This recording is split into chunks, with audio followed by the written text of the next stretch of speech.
کہ جیسے کسی نیکی کو حقیر سمجھ کر چھوڑنا نہیں چاہیے تو اسی طرح کسی گناہ کو حقیر سمجھ کر کرنا نہیں چاہیے۔ کسی گناہ کو بھی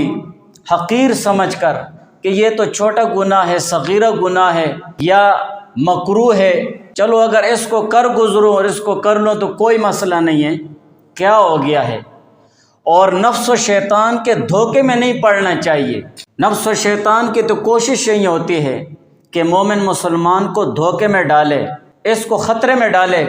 اس کو ایسے کاموں میں لگا دے جو بظاہر اسے دین اور دینداری نظر آئے،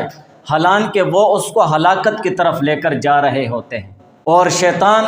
کا جال ہے یہ کہ وہ مومن مسلمان کو اس جال میں پھانستا ہے کہ کوئی صغیرہ اور چھوٹا گناہ اگر سامنے آ جائے تو شیطان اس کے دل دماغ میں یہ بات ڈالتا ہے کہ کوئی بات نہیں، یہ تو چھوٹا گناہ ہے، میرے عمل نامے میں تو بہت بڑے بڑے گناہ ہیں، بہت بھرا ہوا ہے میرا عمل نامہ، چلو اتنے گناہوں سے بھرا ہوا ہے تو ایک گناہ اور بھی کر لے تو کیا ہو جائے گا۔ یہ نفس و شیطان کا دھوکہ ہے، فریب ہے، اور یہ ایک ایسا جال ہے جس میں عمومی طور پر مومن مسلمان پھنسے ہوئے ہیں۔ اور یا اس طرح لوگ کہتے ہیں کیا ہو گیا ہے، یہ تو چھوٹا سا گناہ ہے، صغیرہ گناہ ہے، مکروہ ہے، جی یہ تو اکثر لوگ کرتے رہتے ہیں اور اس سے تو بچنا مشکل ہے، کیا ہو جائے گا اگر یہ گناہ ہم کر لیں۔ تو اس طرح جو باتیں ہیں تو یہ شیطان کا دھوکہ ہے، بلکہ قرآن اور حدیث کے حوالے سے حکم یہ ہے کہ جیسے ہمیں اپنی زندگی میں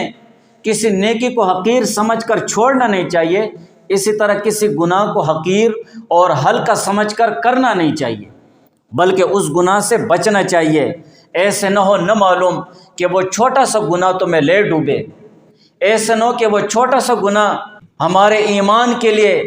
اور ہماری دین اور دینداری کے لیے نقصان کا سبب بن جائے، اور وہ چھوٹا سا گناہ ہماری ابدی بربادی کے لیے سبب نہ بن جائے۔ تو جو چھوٹے سے چھوٹے گناہ ہیں اور صغیرہ گناہ ہیں تو اپنی زندگی میں ان سے بچنا بہت زیادہ ضروری ہے۔ بڑے گناہوں سے تو ویسے بھی بچنا ضروری ہے،